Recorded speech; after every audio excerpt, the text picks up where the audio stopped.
Welcome and thanks for joining me as I ride the Wolf Creek Pass in Colorado here in early spring. This is a high mountain pass with a lot of snowmelt that's going to be affecting the road conditions that you'll see here later.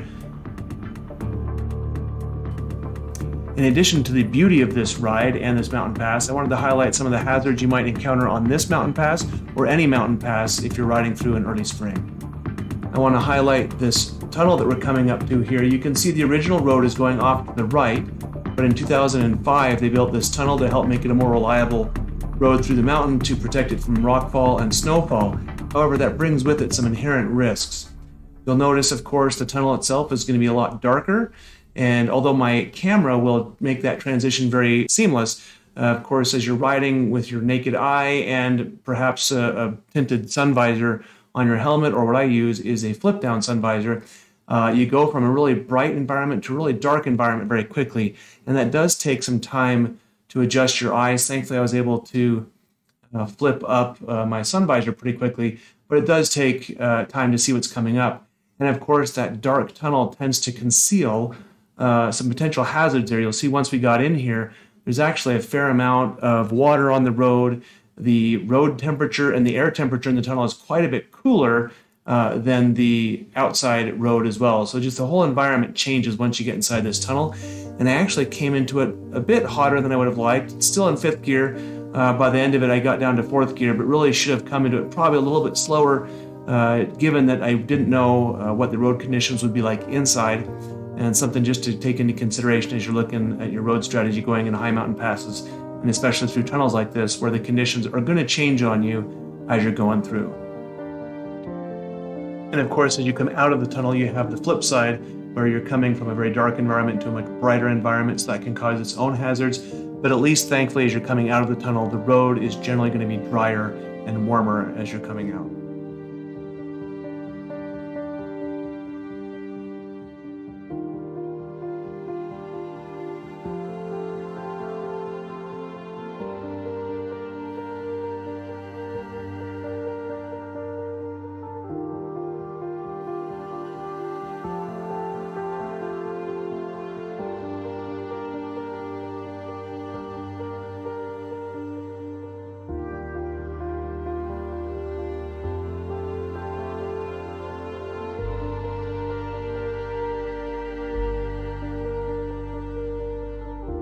So as you're looking at the road ahead on a mountain pass, or really any road, you can use the vehicles ahead of you to gather additional information.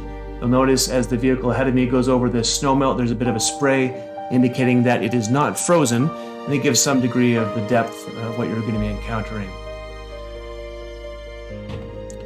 One of the issues that this snowmelt brings, in addition to having water on the road that of course decreases your traction available, is that it also melts down and brings with it a lot of silt or dirt from the mountainside or from just the crud that was pushed off with the snowplows over the winter.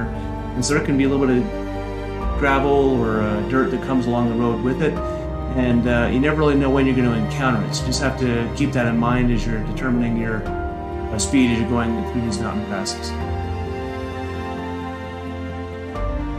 So this second tunnel is a bit different with windows on one side, so the change in lighting is not quite so drastic, but you still have to be mindful of the unknown road surface that you're going to be encountering. So I did perhaps anticipate this one a little better by downshifting in advance and getting ready for the change in road surface that I ended up finding.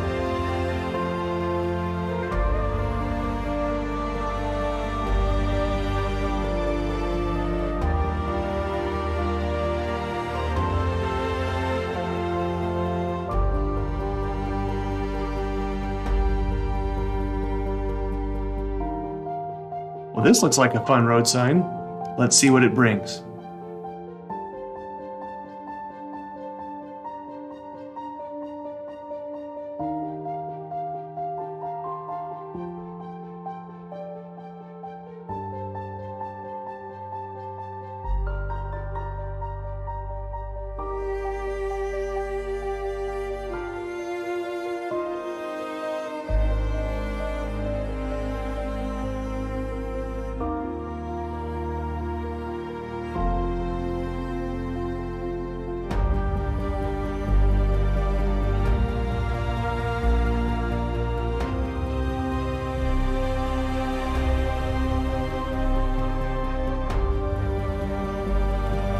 So here I'm reaching the apex of Wolf Creek Pass, up around 11,000 feet, getting ready to start the long downgrade. Just be mindful, even though the speed limit looks like it's going to be changing to 25 miles an hour up ahead, if you're going too much slower than the surrounding traffic on these mountain passes, that could add additional risk. And we know most traffic is not going to be adhering to that 25 mile an hour restriction.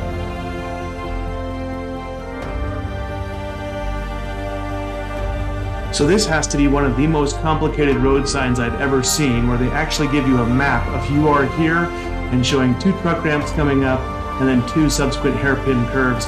And they're warning you about this 6 miles out.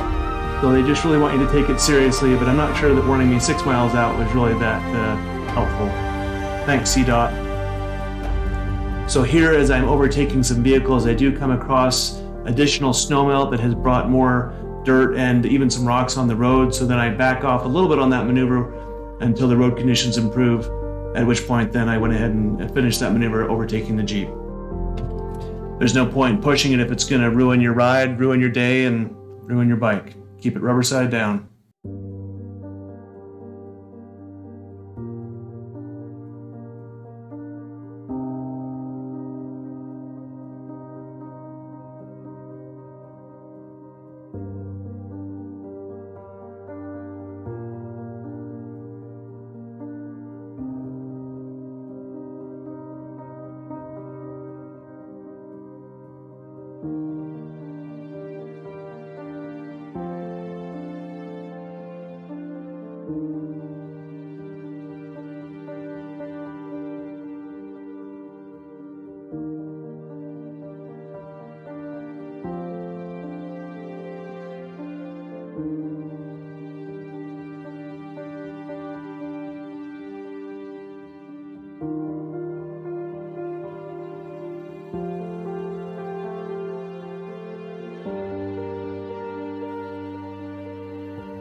So here comes the first of the 2 hairpin turns, and there's actually a scenic overlook here that in retrospect I wish I had pulled off and enjoyed the views a bit. I was just enjoying the ride so much that I wanted to keep it going.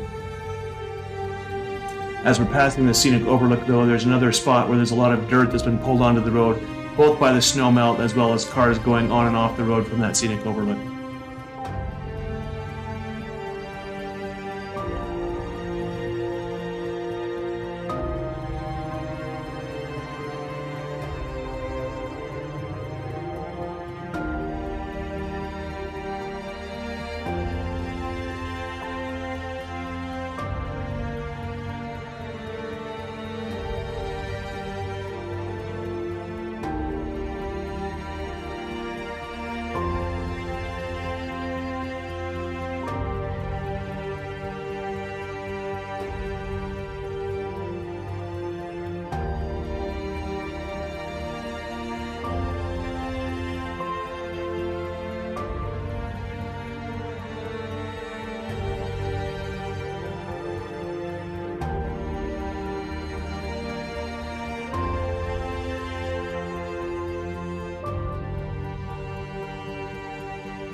This is now coming down on the other side of the pass into what is usually some really beautiful lush green meadows, but now that we're in early spring, it's still pretty generously covered with snow, but just a beautiful area in general now as we're coming down toward Pagosa Springs.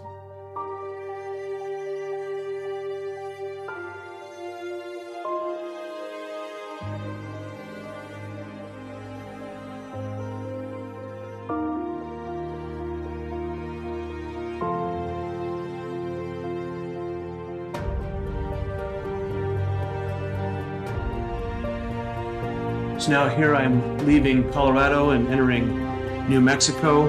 It's really just hard to overstate the beauty of Colorado, especially when you're seeing it from two wheels on a motorcycle. It's just an amazing sight, and I recommend it to anybody.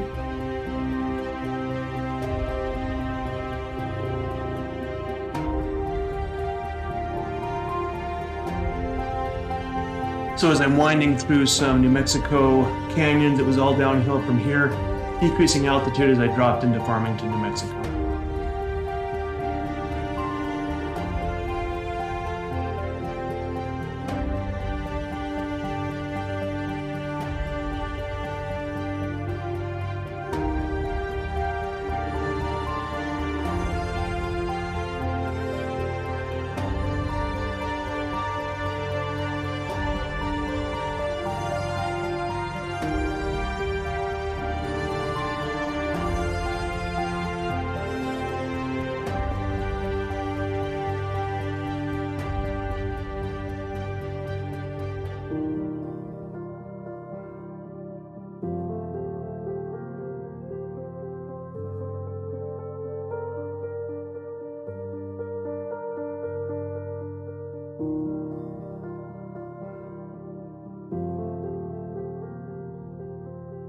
Made it to our destination.